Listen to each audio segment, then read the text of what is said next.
I try to have an inherent playfulness with everything I'm doing because, especially with these kinds of conversations, it's really easy to start to take yourself very seriously. You know, you're playing with the human condition at large and what everything means and these huge questions that we'll never be able to answer that everybody's been wondering about for thousands and thousands of years. Welcome to The Art of Humanity. I'm your host, Jessica Ann. This is my podcast where you can listen for fresh perspectives with artists, leaders, authors, and your favorite entrepreneurs. You can explore creativity and consciousness. Evolve your business with the art of humanity. Now, here's this week's episode. Welcome to episode 48 of The Art of Humanity. I'm so thrilled that you're here. In today's episode, I talk with fellow podcast host and co-creator on the MindPod Network. The MindPod Network is a collective of like-minded, independent podcasts. Here you will discover shows about art, psychedelics, consciousness, sex, death, culture, personal development, dreams, society, Eastern philosophy, the paranormal, and much more. The fellow hosts on the MindPod Network include artists, philosophers, filmmakers, astrologists, authors, witches, and a living wizard. Despite our differing backgrounds, we are all pointed in the same direction. If you go to mindpodnetwork.com, you can find other podcasts that may appeal to you, with guests that I've interviewed here on The Art of Humanity, such as Zach Leary, who I interviewed on episode 22, Michael Donovan from episode 20, Noah Lampert most recently on last week's episode 46, and today's guest is also on the MindPod Network. He has a podcast called Third Eye Drops, and his name is Michael Phillip.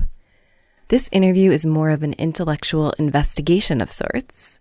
We both love philosophy, so we get deep into it. Please note that this episode contains depictions of reality that some people may find disturbing. I'd like to read this quote by George Bernard Shaw. He says, "Reasonable people adopt themselves to the world. Unreasonable people attempt to adopt the world to themselves. All progress, therefore, depends on unreasonable people." The unreasonable people reminds me of the life of a mystic or a linchpin, change agent or a maverick, someone who believes in the spiritual apprehension of truths that are beyond the intellect. And this episode is all about going beyond the intellect, or rather suspending belief, which, for better or worse, is where we're at in this post-truth era. Post-truth denotes circumstances in which objective facts are less influential in shaping public opinion than appeals to emotion and personal belief. In the book Becoming Supernatural by Dr. Joe Dispenza, science and research prove that beliefs actually change our brainwaves. If the person doesn't analyze the information they are being exposed to, they're likely to accept, believe, and surrender to it because there's no analytical filter. Most interesting is the fact that Dr. Joe Dispenza uses science and research to prove that beliefs actually change our brainwaves. He writes, "As brainwaves slow down, you leave the domain of the conscious mind and enter the realm of the subconscious mind." This brings me to today's episode with Michael Phillip. In this episode, we discuss what is Techno Dharma, how we can recontextualize the mystical experience through technology, and the transcendental dimension beyond language. If you like this podcast, please subscribe, rate, and review on Apple Podcasts or wherever you get your pods. Here's an example of a review that came in from my friend and colleague, Patrick Cook, who goes by Shamrock on iTunes. "I just listened to my first podcast from Jessica Ann, where she interviewed legend Seth Godin. I was mightily impressed by how skillfully she navigated the interview to make it insightful, filled with actionable content, and entertaining while simultaneously putting her guest at ease, provoking him to deliver bombs of wisdom from his extensive career and experience. I highly recommend this podcast, and I have become an instant subscriber. Well done, Jessica." Thank you so much, Patrick, for that review. Here's episode 48 of season 5, my interview with Michael Phillip. To get all of the links and show notes from this episode, go to artofhumanity.io/episodes. Enjoy. Michael refers to his podcast as a mind-meld and a wonder-mongering. It's a self-described Techno Dharma where he conducts an ontological juggling act and discusses the intersection of reality and consciousness. He waxes poetic about philosophy, art, consciousness, and ties it all together through the fabric of the human experience. Michael, thank you so much for joining me on The Art of Humanity. Thank you so much for that intro. That was spectacular. You know, nobody likes the act of writing their own bio or what they're about or what their show is about. And it's one of those questions that, of course, you're always going to get. But I would gladly sign off on that. So thank you so much. Oh, my pleasure. I love Third Eye Drops. I love the name of it. And you've really done such a great job of articulating the vernacular, the experience of us humans, the mere mortals here on Earth. And I absolutely love that you describe your podcast as Techno Dharma. In Indian religion, Dharma is the eternal nature of reality. And in Hinduism, Dharma is defined as a cosmic law underlying right behavior and social order. When we attach the word techno before Dharma, we exist in the mystery of technology and humanity. So I don't want to limit you with mere definitions because, after all, it's all about the experience and it's not always linear. So with that in mind, can you take us back to the beginning of your journey and explain what Techno Dharma means to you and how Third Eye Drops came to be? Yeah, absolutely. Yeah, I mean, with everything, I try to have an inherent playfulness with everything I'm doing because these kinds of conversations, it's really easy to start to take yourself very seriously. You know, you're playing with the human condition at large and what everything means and these huge questions that we'll never be able to answer that everybody's been wondering about for thousands and thousands of years.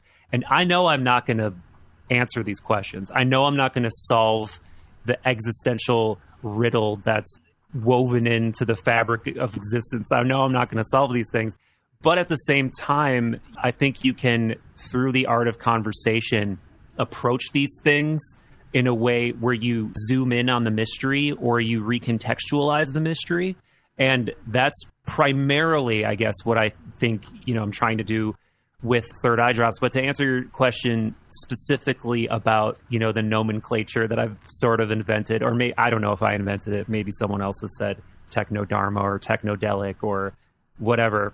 But for me, it's just, again, it is sort of playful. It's sort of tongue-in-cheek. But I think it is really pointing to something that is unfolding. It's not, like you mentioned, Dharma's really associated with Eastern religions, like the teachings, the sort of transcendent truth that Eastern philosophy is trying to hit people with, whether it's Buddha, whether it's Hinduism, whether it's one of the other ancient Eastern religions. And I think that there is immense power in the way they've mapped consciousness, in mindfulness practices and meditation, in a lot of the ways that they think about reality. But at the same time, we have this crazy technological, scientific, super empirical unfolding that's happening alongside of it. And they're paralleling one another. And it's very, very difficult to try to get them to intersect, to try to wrap a bow around them or make sense of them in light of one another. And that's something I'm really interested in, is how can we take, like I said, these ancient ideas with inherent value and inward-facing contemplative practices and meditation and thinking about really primary kind of the philosophical heart of these traditions, concepts like unity, the nature of consciousness. How can we merge those with this very strange digital mycelial evolution that's going on? Although it's hard to place any kind of story or mythology over the top of technology, I think it is there if you dig hard enough. Yeah, absolutely. I like how you integrate the two, because if we do want to experience that true unity consciousness, we do have to realize that there is no distinction between those ends of the spectrum. The way that it's been taught previously through Eastern teachings is that we have to kind of transcend the human experience. And I think that there is this conversation that is going on right now in the human experience. As you said, we have to recontextualize the mystery. It's not about transcending the human experience. It's about unifying it through the use of technology. And I find that so interesting that, when we think of technology as a way to transmute our human emotions and feelings and in talk, like I get to meet people like you on the internet and we get to have these conversations. I mean, that is just such a profound experience of the mystery of life and how it all comes together. So a lot of what we've been taught about spirituality or enlightenment is just so bifurcated. how do we kind of live in these meat suits of the human experience while not transcending it and also just not suffering? And that I'm pretty much asking you the meaning of life right now. Yeah. So that's no pressure or anything. Alongside all of these Eastern ideas, of course, one of the core ones, especially to Buddhism, is dukkha, the innate suffering of just existing. And I don't think there's any getting around that. I think a lot of people want to believe that we're headed for some sort of transhumanist situation where we can eliminate all of the suffering that goes on with a analog existence that is breaking down in the face of cosmic pressure. It's like cellular turnover starts, entropy begins the process. So this reality of suffering, I don't think it is something that we're ever going to be able to get away from, barring some sort of crazy technological, biological, genetic breakthroughs. And maybe we will extend our lives radically. Maybe we'll upload our consciousness. But of course, I don't know. But there's part of me that always feels like that's missing the larger point. And once you start getting into what the larger point is, this is, really the beginnings of philosophy, of course. If you believe the existentialists like Camus and Sartre, they're going to tell you there is no innate purpose. It's just you're here. You push the Sisyphus boulder up the mountain, and you don't get a choice. That's just you've essentially been inflicted with this destiny, and the only meaning behind it is the meaning you make. And that's one route to go. And then you can go the religious route, where you truly believe that everything's happening for a reason. You're here for a very specific purpose, to express something into reality. Then there's like some kind of midpoint where clearly you're recognizing the cosmic existential chaos that you're existing within, and then you're struggling to contextualize it and make sense of all of these philosophical problems that have never been answered, like the problem of evil and, why things are the way that they are. And, I don't think there's any one size fits all answer at all.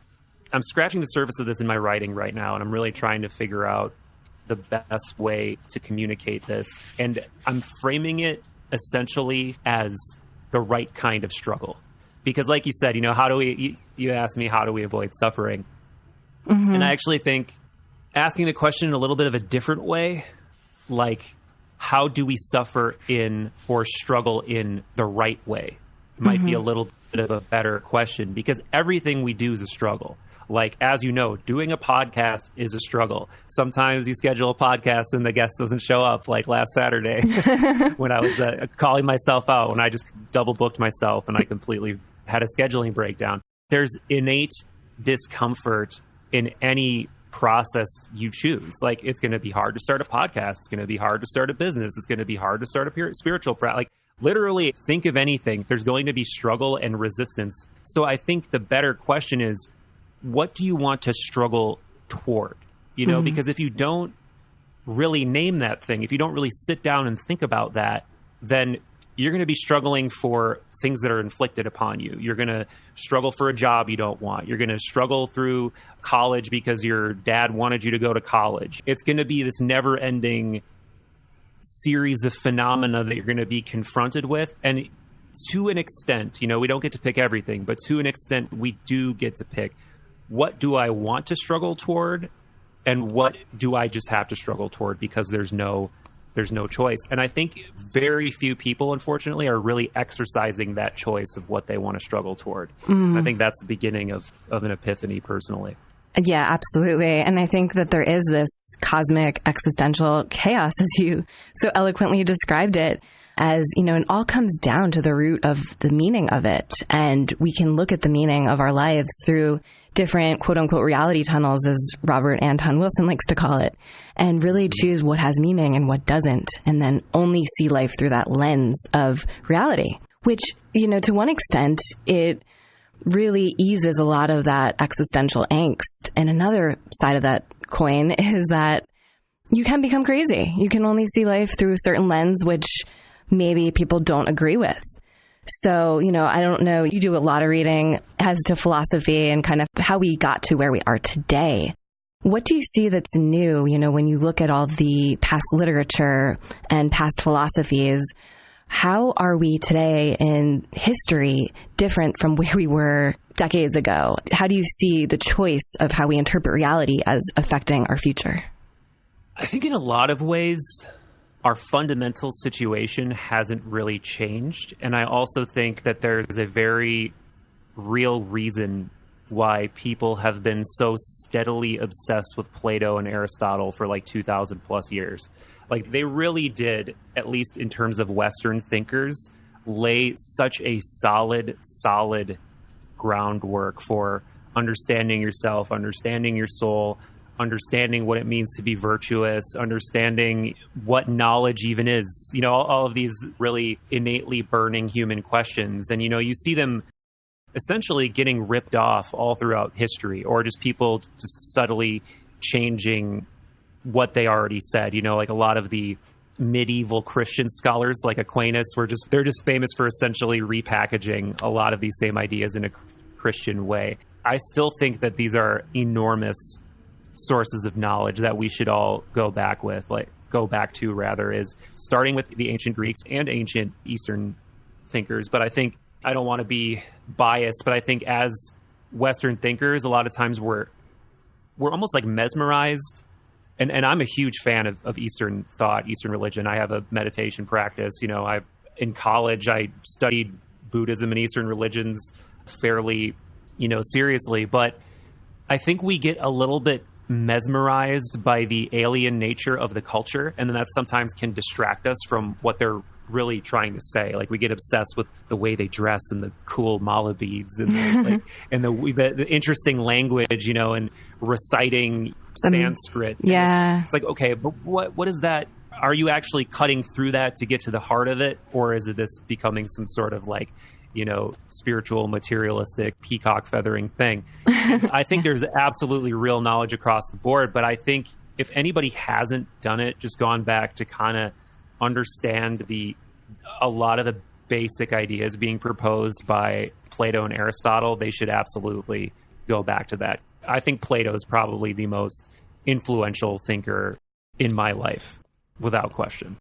Interesting. Yeah, I listened to your recent episode with Tim Freak, who has a TED speech on whether we're clever monkeys or immortal souls. And you guys were waxing poetic about Plato, and he vehemently denies a lot of what Plato talks about. And I loved hearing that conversation and discussion, because it really goes to show how different we can view reality. Tim says about Plato, and how do you feel about those types of bumping up against the perception of your reality based on what you formed previously?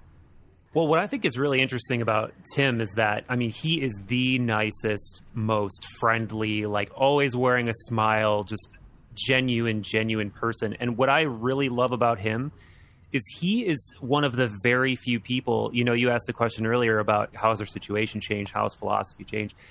He is someone who's actually trying to propose something new, like something new from a spiritual standpoint.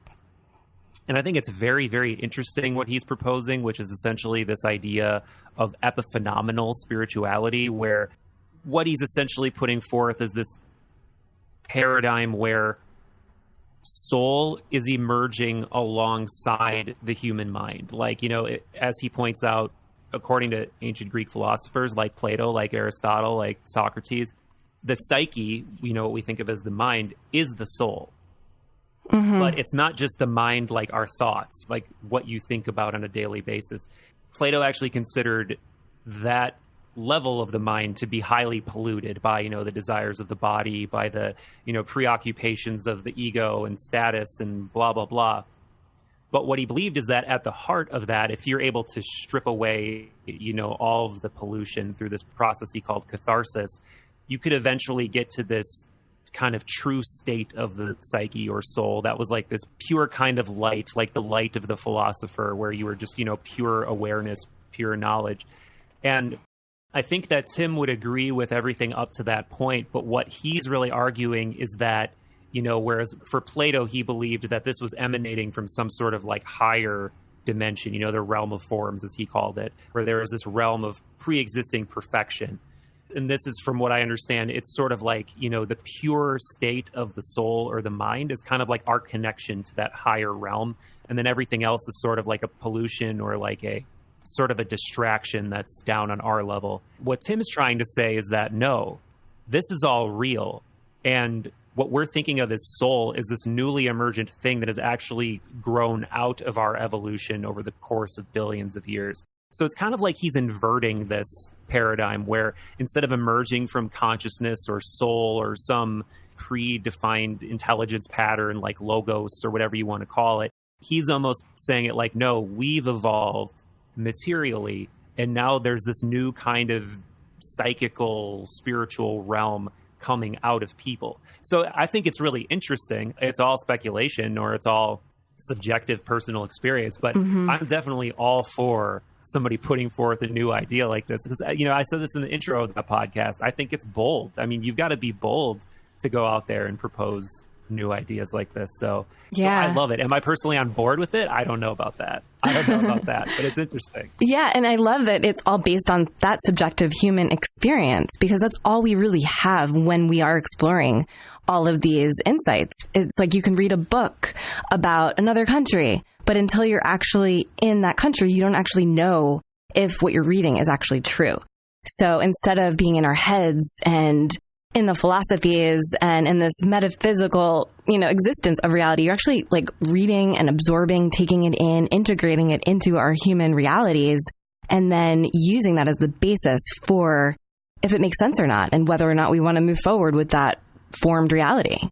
And a lot of the times when I'm trying to understand this, my own personal experience and how it relates to others, is synchronicity. And, the synchronicities, maybe you've experienced this too, is just so, like, there's no other way to explain it. And when things like that happen, and when they start to happen more often, you question whether signs from another life form in the future reporting back to us, or is it just all a coincidence that we can't really make sense of? So, I guess my question is, like, how do we interpret these synchronicities? When we do push aside whatever is blocking those faculties to begin with, we begin to transcend the normal human, the alpha state of mind, so that we're going into these deeper delta gamma states. And when we start to exist in that meditative state while we're like not dreaming or while we're not, sleeping, we access this level of reality that is profound and it's real. Yeah, I'm with you. I do think there's something to like the slower moving, sleeping, meditative brain waves and being a little bit more open to whatever these, for lack of a better term, mysterious transmissions are. But yeah, synchronicities are one of those balls of waxes. It's just really difficult to start to melt down, because it's not like there's an official threshold for synchronicities. Like some people are obsessed with seeing certain times on the clock, which I've gone down that rabbit hole, and I'll be like, oh, it's kind of funny. I've looked at the clock at 11:11 every day for the past however many days. And then you see all the memes on Instagram. You're like, 11:11, you're awakening. Right, exactly. And it's like, that does happen every day, and you do look at your phone every day.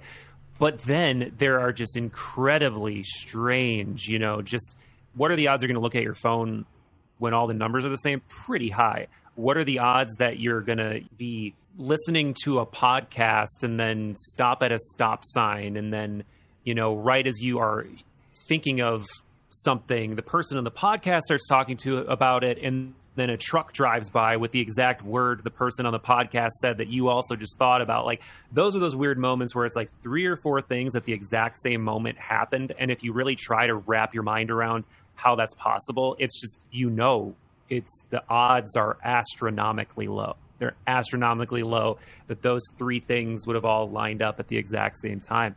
And as far as how to make sense of that, I don't know. You can think of it in so many different ways. You can think of it as, something's trying to pop through and give you a message. You can think of it as just, and this is something Robert Anton Wilson was a big proponent of, was, test it.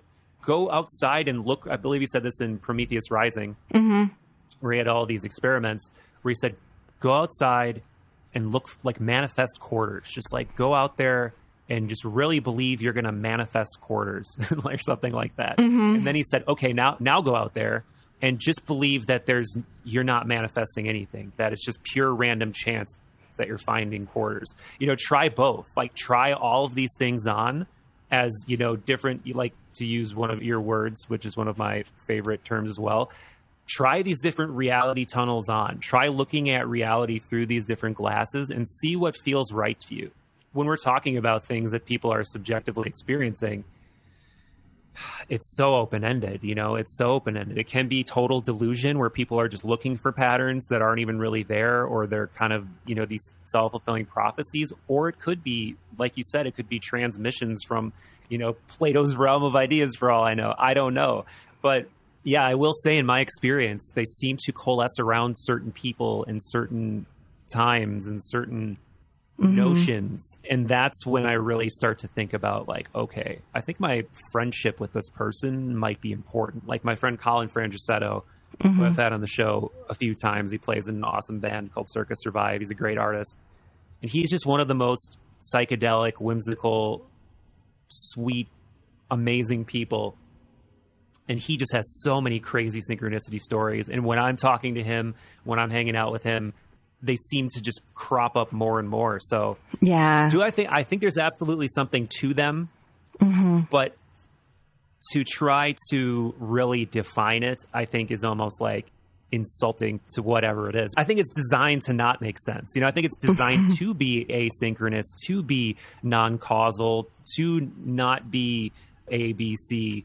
So it makes sense that it shouldn't really make sense, Yeah, it's more fun when you're not sure of like the practicality of it all, because then you can exist in that mystery of like, okay, I'm just going to go and do this today, and somehow this will orchestrate itself on the grand scheme of the universe, and it'll all come full circle and make sense someday. But, when you get in your mind too much about it, I think it takes the fun away out of it. And just like last night, I was talking with one of my dear friends, and we were catching up, and we were talking about the heart and like the importance of listening to what your heart has to say, because the electromagnetic frequency of the heart is like 4 times greater than that of the mind and the brain. And, that shows the importance of getting the mind out of the experience, because as we were talking, I was watching the fog kind of roll by, and there was like a few lights out on the horizon. And as we were talking, the light started beating in the same rhythm of a heartbeat. It was like boom, boom. And I was looking, and we were talking about the heart, and it was like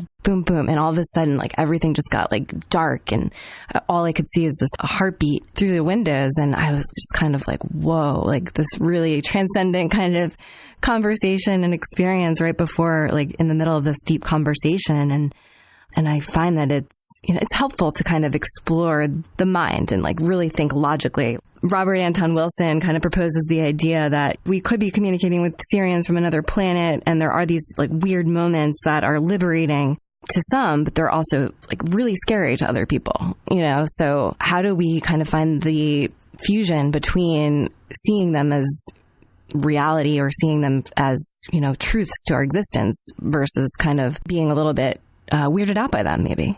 I think for me, I definitely get out there with this shit in terms of wondering about what are, if any, these unseen forces. What are the engines of the synchronicity? Is this like cosmic code makers going, let's give this a try, and then making some weird, overlaps happen? Is it beings from Glorblap 4000 or whatever? I think it's really fun to think about all of these things. And if anybody follows the news, we legitimately have former, I believe it was a deputy defense secretary on Good Morning America either yesterday or the day before, openly admitting to the fact that, yeah, UFOs are real. Here's some declassified footage. We actually don't know what they are. They break all the rules of physics that we build our planes by. And he's being asked by the host of Good Morning America, so where are these things from? This massive open-ended question. He's like, either some government has massively leapfrogged us and passed us up in their technological prowess, or this is not of earthly origin. So let me be totally out. This could definitely be the case, that there's some sort of extraterrestrial presence. I don't know. It's pretty interesting. However, once I do go down this rabbit hole far enough, I start to really realize how slippery my grip is and how it almost doesn't really matter, because I just don't have, this is not a part of reality, if it even is real, that I have any control over. And I think, like we were saying before, if I were to have to choose between someone developing a practice of sitting down and trying to commune with Pleiadians through like some sort of psychic transmission, or sit down and really think about what struggles in their life they would like to uptake and engage with, I'm going to tell you to do the latter. I'm going to tell you to really think about the things in life you can touch and that you can influence with your will. Because as you and I both know, as people who make a podcast and are trying to build communities and trying to do creative things, the satisfaction you get out of that is like nothing else. Mm-hmm. It's like, you know, when I get the messages that I get for my podcast, or you get the messages you get for your podcast, it's the feeling of there's no doubt in my mind that this is how I should be spending my time. This is what I'm supposed to be doing. No one in my life, in my day jobs I've ever held, has been like, thank you so much, man. Like, your show did this and that for me, or what you did for me just really changed my life. And this is happening, you know, This like happens to me now, like to a point where it's crazy, because I remember sitting around a few years ago, I was working as a special education aide in an elementary school, you know, just fantasizing about starting a podcast, just thinking, you know, like checking my social media, thinking about how to do this, like sneaking off to the bathroom and like trying to like take moments to think of stuff or work on a website or whatever. And now I'm in this position where I get messages on a daily basis from people saying, thanks for exploring these ideas. And that, to me, that's like, I feel like it would be insulting for me not to go out there and tell people, hey, you do this, you know, do this thing that you can touch with your hands, that you can change your life. You can change the people around you. You can change your mood by creating things. And I think that's so much more important than worrying about like what's out there and what you can contact. Absolutely. 100%. And believe me, like I've been down those rabbit holes, and it gets a little weird. And it's interesting that you bring up, you know, how the Deputy Defense Secretary points out about there's now aliens. And I have like a healthy skepticism, I think, now in terms of what I believe is real and how it's almost all orchestrated on the grand scale. I don't know if you've read the book, Behold Pale Horses by William Cooper. I've heard of it, but no, I haven't read it yet. Yeah, I read that book, and it just kind of flipped my view of reality and when we're getting access to certain information and why, and kind of everything is like, not to be too pessimistic about reality, but I kind of went through that nihilistic view of humanity, and it is depressing as fuck. So it's kind of like nothing matters. You know, there's this meaninglessness of it all once you go down those rabbit holes. And I don't like it. You know, I love it because I can access it from my mind, but you can get really depressed. And then I choose to go on the other side of the spectrum, and I'm like, wait, everything matters. So there's this healthy skepticism where we support the idea that everything could potentially be meaningless, and this existential kind of Camus, like reality tunnel where we exist, and then just operate and using that almost as a passionate anger, like not living in that nihilistic state of depressiveness where we can't change things, and going to that, like you were saying, to creation and actually existing from this place like, wait, everything matters. My life is the most creative story and creative project I can possibly work on. So I'm going to create my life in a magical way and design my life in a way that I love, so that I can not only help myself, but help others, which is pretty much the very definition of what a podcast is today. It's this intimate medium where we can connect and change our lives just by talking through a microphone to someone on the other side of the country.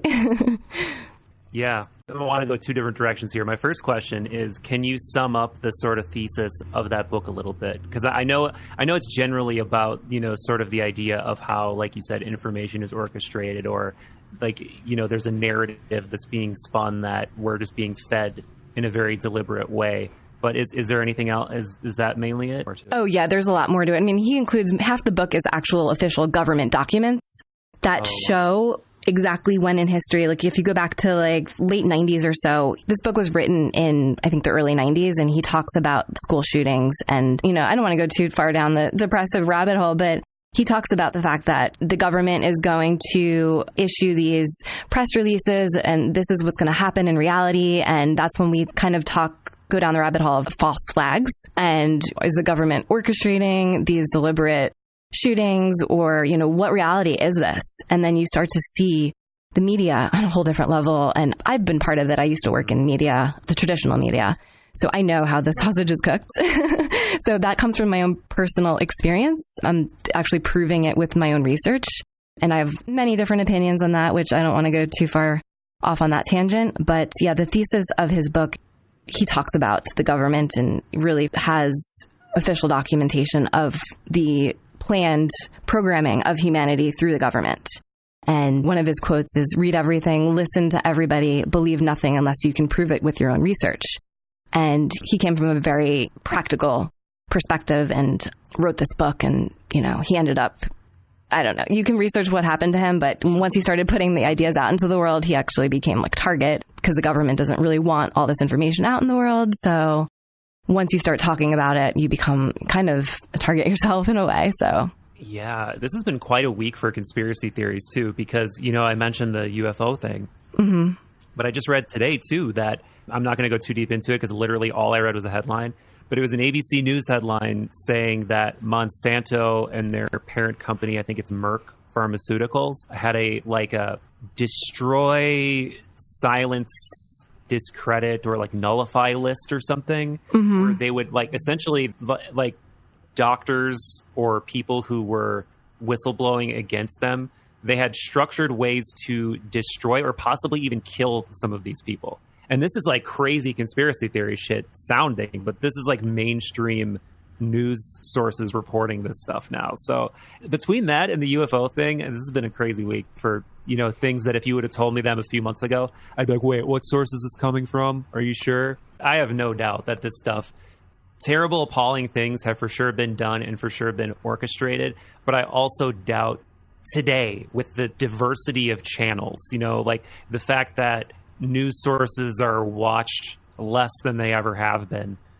I feel like it's getting harder and harder to create and push narratives. But at the same time, I think like things like election interference and orchestrated memification of certain messages has shown to be extremely potent in like, you know, shifting the tide of elections, shifting the tide of thought, like programming people with catchphrases. There's still a lot of shady tactics going on pretty big levels, I think, for sure. 100%. And even mainstream, quote unquote, credible news organization, and I can't even put the word mainstream and credible in the same sentence without laughing. But if you look at the New York Times, for example, a lot of the recent headlines is about tricking well-meaning news consumers into buying into propaganda. So you really just need to question everything. But at the same time, there's such a delicate balance between living, like just actually living your life and not getting so caught up in all these conspiracy theories that are in service to the Orwellian Matrix agenda, because a lot of them are in service to that, and questioning what information you're getting and why you're getting it. It's in certain times can lead you down a really tricky rabbit hole. So I talk about this a little bit with an episode with Bernard Gunther, who talks more about the mainstream media and their agendas. So I love talking this stuff. And what is your favorite, you know, speaking of conspiracy theories, do you have like quote unquote, like a favorite one of the moment or one that you're super fascinated about that you're questioning your reality in this moment in time? Like favorite in terms of being like ludicrous. I mean, a fun one has to be reptilians. That's a super fun one. Yeah. That's another one where it's like, you know, I have no control or way of verifying this. And even if it's real and they're like sitting in back rooms and cloaks and they're, you know, fucking manipulating the unseen planes of reality. I cannot do anything about that. So to me, the dark side of conspiracy theories, and I think I wrote about this in one of my articles about why it's really important to be your own guru, is that it sort of frees people of personal responsibility because they can offload everything negative in their life to some external source, like fill in the blank. You know, it could be a mainstream source. Maybe, you know, people think all their problems are because of Republicans, Democrats, lizards, like, you know, especially the lizards, matrix makers. Yeah, I mean, people like, you know, and it's like, but what can you do? But what can you do? You know? And I think that's where people should be focusing the bulk of their consideration and the bulk of their efforts, is what they can actually do and what they can actually touch. You know, it's like really things that look mundane from 1,000-foot view, when you start to do them on a daily basis, they're profound. Like they're actually massively important to your well-being and to your personal evolution. That's said, I will go down one more rabbit hole quick in terms of conspiracy theories that I think are fun and interesting. Mm-hmm. I just had a guy named Andrew Gallimore on my podcast, and he is a PhD neuropharmacologist, and he has a book out called Alien Information Theory. And essentially his thesis is that for anybody who's ever had a very deep psychedelic experience or DMT experience, especially with DMT because of the quickness of the onset, upon ingesting it or inhaling it, your reality is so quickly shifted into this realm of morphing geometry and intelligence and what seems to be a lot of people, I haven't had this exact experience, but what a lot of people say are clearly other beings. The elves you're talking about?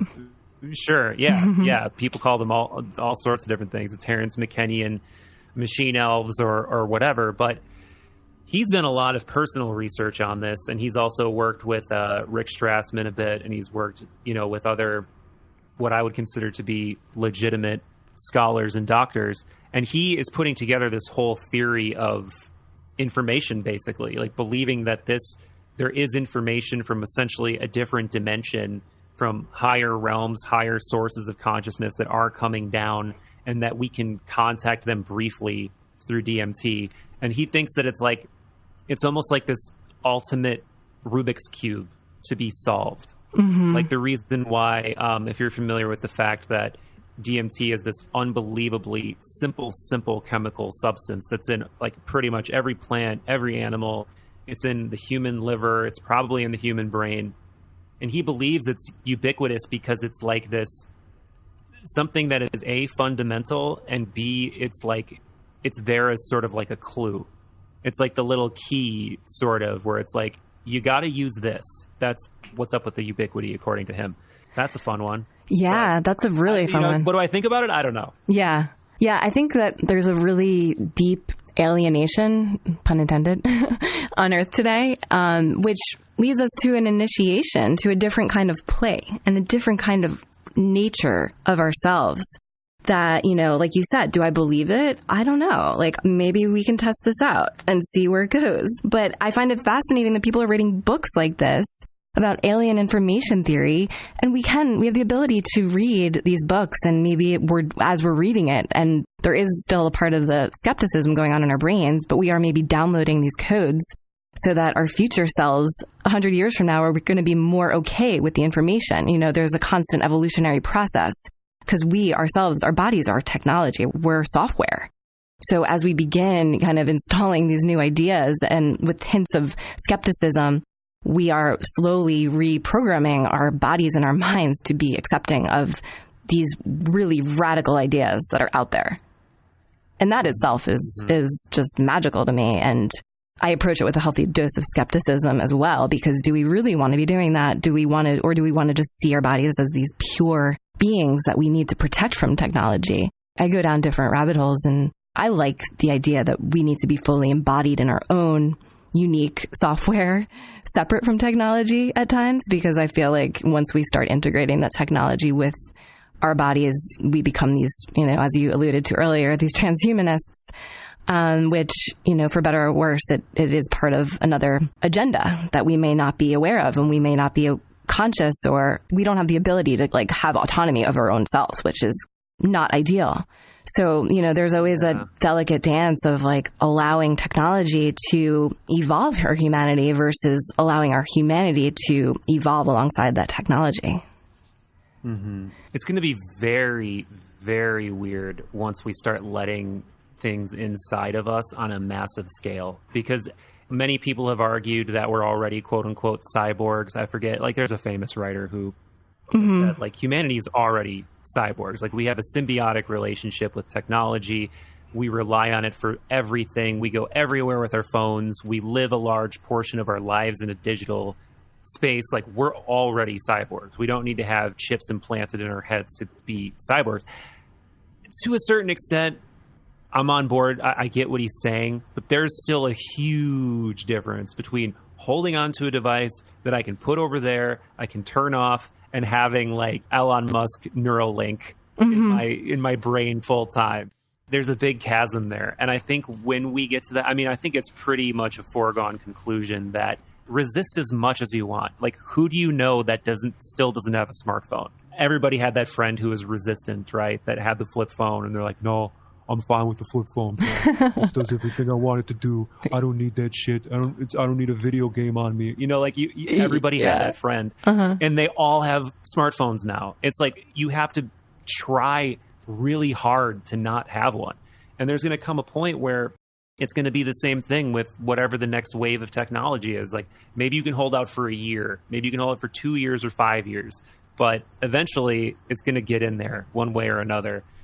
And it's going to be very strange. Yeah, but for sure. So I know you're writing your first book, and I'm curious how the writing of your book and the interviewing of the guests on your podcast, how do you find the balance? Or does writing support your podcast, and does podcasting support your writing? How are you finding the mix of both? Absolutely. Yeah, both. Because I think I was talking to Corey Allen about this recently, who has a wonderful podcast that everyone should check out. He's a fabulous human, great friend. We were talking about how podcasting is much more of it's this kind of warbly, stochastic canvas where you can talk about this and then take a hard left turn and talk about that and not finish this idea and then go over here and jump to that idea because maybe that idea was shitty and you just want to abandon it. You know, you can do these types of things in podcasting. You cannot do it in good writing. Like, good writing really requires you to process, sit with, think about ideas, decide, does that really flow into that? I'm not sure if that flows into it very well. I got to work on that transition. So I think it makes you think in more complete, more structured ways. And that's really good for a certain type of reasoning and intelligence. And then I think that can flow back into your podcasts and help you stay with ideas, help you go into the podcast with more fully formed ideas. So I do think that there's sort of this nice reciprocal relationship between the two where they complement one another. But it's very, very different, of course, because, at the end of the day, it's the way we podcast, at least, is a very social, active, intellectual tennis match, right? Where we're doing this adaptive thing and you're thinking about, that's a good point. That reminds me of this and that. And we're both in the flow. Whereas writing is just like, you're in the chair and you're like, trying to summon something out. I mean, they're very, very different, but I absolutely do think that they inform and improve one another in interesting ways. Yeah. And one last question before we start to wrap up. How do you find the guests for your show? And do you integrate any meditation practices into the curation and interview process of your podcast? The booking aspect of it has metamorphosized a bit. I mean, as you probably know, when you first start, it's really incumbent upon you to make the connection or leverage someone that knows someone, or almost like put together a little pitch resume type thing to tell someone why they should give you their time and go on your show. But then, as Third Eye Drops has begun to blossom a bit, you get your Rolodex, people hear the show, so you start to, have regulars, you start to have a little bit of a reputation, so then people start to reach out to you to be on the show. But I do still kind of cold call people as well, because, you got to keep reaching for that either next, I guess you could perceive it as a higher tier of guest, or someone that just you don't have any connections to, so you want to reach out to them. So it's definitely a little bit of a, mixed bag there, so to speak. But the meditation question is interesting. Can you sort of flesh that out? I'm not sure if I... Yeah. I'm just curious because Third Eye Drops is the name of your podcast. So I just find it interesting, kind of like we practice what we preach, kind of like I like to apply what I learn to my podcasts, and the way that I find guests is like really contemplative. I don't like interviewing guests just for the sake of having a guest. I really give it deep thought and meditate on it before I reach out to anyone. And I was just curious, I don't know if anyone else doing this, and I was just curious if you status quo or the default mode is to kind of liken it to the 24-hour news cycle, 24/7, always in your face kind of consistency consistency. And as you know, I do things a little differently. I have seasons, and I kind of contemplate between my seasons, contemplate between guests, between what I'm reading, to really give the best version of the guests and the conversation so that they can happen. So I was just curious if you had a similar process to how I do that, which is really different. And I'm not expecting you to say yes. I was just kind of entirely curious. Again, it's sort of mixed because there are some that I fantasize about for months and that I really, really want. And then there are some that fall into my lap, and then I have to think about it and think, okay, do I want to do this? Does this fit? What does my episode stack look like? Do I really need an episode? So sometimes, unfortunately, those things do enter into, just necessity of, I don't have a show for next week and I really need one. That absolutely happens. I wish they were all super well contemplated. I wish every single one I've ever done is like my favorite ever. But there's a couple of ploppers in there. I'm not going to lie.